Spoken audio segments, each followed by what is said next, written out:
Hi everybody, welcome back to my channel. I'm Katie and today I'm going to be posting the book review that I was going to do before, but then I thought no, I should do a book haul. So you can see that book haul here, or is it here? I don't know. I'm going to go with my gut. I'm going to go with like it's somewhere above here. I don't know. But you can see that. So today's book review is the final in Melinda Salisbury's amazing trilogy, The Sleeping Prince. So this is the final book. The trilogy started with The Senator's Daughter, then went with, I can't even remember the second one, I enjoyed it that much, clearly. The second one was The Sleeping Prince, and the final one, The Scarecrow Queen. So again, as usual, this will be my spoiler-free section, and then I will head off into a spoiler section. I have to say, this series has easily become one of my favourites. The writing is just amazing, the character development is just brilliant. I've gushed about it so many times over like the 3 books and in my reading wrap-ups. I love this series. This is just so easily my favourite. The world that she has created is phenomenal. I just love how over the years, you know, legends and myths and religions have kind of commingled to become one thing. I love that certain lands love apothecary and science, and then you've got the other side which is really religion based. I just think it is meshed so amazingly. I absolutely love it. So this book is split between our 2 female leads. You've got Twyla and you've got Erin. So you've got Erin trapped in the castle with the Sleeping Prince, basically being used as a puppet. It is horrible, the things she has to go through, and it is just, those scenes are really quite harrowing, and God, you really want to hug her. You really just want to let her know that it is okay. And then you've got Twyla, who has escaped from the catacombs, and she's basically trying to piece together some form of rebellion. So it's so hard to try and like describe things without giving too much away. The book did not let me down at all. I was really torn between how I wanted it to end, how I thought it could end. You know, was there going to be a full-on full-scale battle, or would it be more intimate? Because it's one of these books where, you know, a full-scale battle would annihilate basically the rebellion. So you kind of got to think which would be the best outcome. I was kind of hoping more for a little bit more of like an intimate kind of showdown, because I really love those. Even if there's like a little bit of fighting, I just really love those kind of intimate showdowns. But like I said, the character development with these are just so intense. I have to say, a real standout character for me is Merrick, and I know this is really weird because, you know, like I said before, relationships have been a really key thing in this book, and she's handled them amazingly, and all the relationships have been right for the books, for the characters. They've been perfect. And for me, Merrick, I think, is a great sort of sum of that. He genuinely cares for Twyla, he genuinely loves her, he genuinely wants to marry her.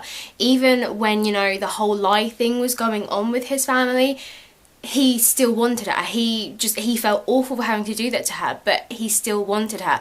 And what I really loved was when they do come together, there is obviously some chemistry, something, you know, below sizzling, you know, there's something there. He doesn't push it. He clearly is like, girl, I want you, like, I want to tear your clothes. Like, he is not backwards and coming forwards. He is like, if I could take you and throw you around on that rug over there, you would be mine. But it's not, that is not what this story about. That is just like a kind of, that is just another part of Twyla's growth and her development with friendships and relationships and all that. And Merrick's character is perfect. He is trying to make her happy. He is just trying to do the right thing, and he messes up. And he genuinely has good intentions, but sometimes it just comes about wrong. And what I love about his character is that he genuinely is sorry. He's not trying to take over. He's not trying to be like, yeah, actually, you know what, I'm the rightful prince, you know, like, this is my show. He is completely at Twyla's, you know, you tell me what to do, this is how we do it. And I love him. I love his character. You know, he isn't all just like, I'm amazing, I'm the man, I take over. He just wants her to be happy. He will walk to the ends of the earth for her. But if she was like, no, I just want to be friends, I don't want to marry you, he'd be like, that's cool. Like, I'm cool with that. And that is why I love him. It's like, it just, oh my God, just that just like perfect. So in this book, they are obviously trying to rebel secretly against the Sleeping Prince, and they're trying to create a poison that will kill him, which is difficult to do when you know elixir of life. In this, once Erin does manage to escape, It is her job to try and find Twyla, and basically they need to try and come up with a solution to be able to try and kill the prince and end it for good. You know, they don't want to put him to sleep again like last time because some crazy person, like Merrick's mother, could come along and wake him up. There was just like so much of this book which was amazing. What I really did love was when we were in Twyla's sections, you would have sections where you'd see what was happening with Erin, just like maybe just like a small chapter, but it wouldn't be from Erin's point of view. It would almost be like a weird folky kind of mythy fairy tale like way of writing it. I'd like describe that really badly, but it's really cleverly done. And it is things, it's just, he just pure tortures her. Just pure tortures her. He will invade her privacy in her sleep, and then she'll wake up and she'll be like stood on the ledge of a window. He is just horrible. And the whole time you just want to slap her brother and be like, come on dude, like why? Just help her. Just the loyalties with Leaf are just so confusing, and the boundaries and the lines, I don't know where he stands, and I kind of really like that because it really keeps you guessing. But I do love that Twyla's just like, I'm over it, like I'm done with it. Just like whatever, he wants to do his own thing, I'm like done with it. I love that there wasn't like this kind of whole, oh but you know he was like my first true love. I just love that she was like, it's fine, he's made his bed, cool. She is proper hardcore stone, and I love her. Like I said, the character development in these is amazing. I would so recommend reading these if you haven't, because they are amazing. And then when you've read them, you can like watch the rest of this. So spoiler time, people.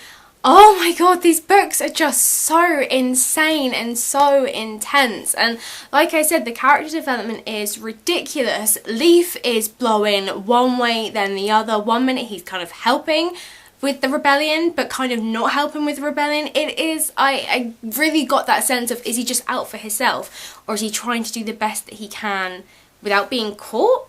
And keeping up the act, because if so, that is a hard act to keep up, because he must know some of the things that the Sleeping Prince is doing to his sister, and those things are horrible. Like, I mean, how you can stand by and serve a guy like that, knowing what he did, and knowing that he sent your mother like off the deep end. I mean, if he really is on the side of good, then I mean he deserves a massive round of applause for keeping that act up, because that was not an easy like feat at all. One of my favourite things I have to say was Erin, God bless her. Even when she managed to escape, but she constantly had to be bound because of the fact that the Sleeping Prince may or may not have been able to control her.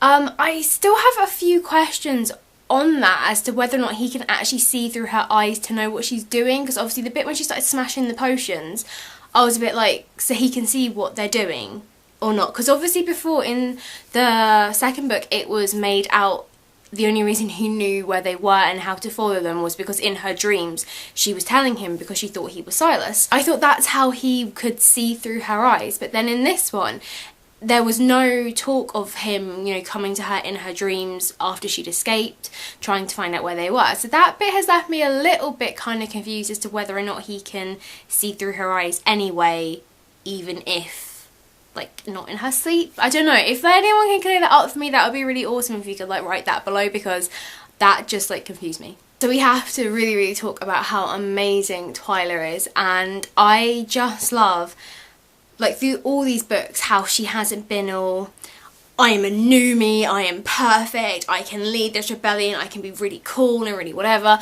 I love that she's still just like, someone help me, just someone save me. I absolutely love her. The wonderful bit between her and Silas's mother when she's like, who is leading this rebellion?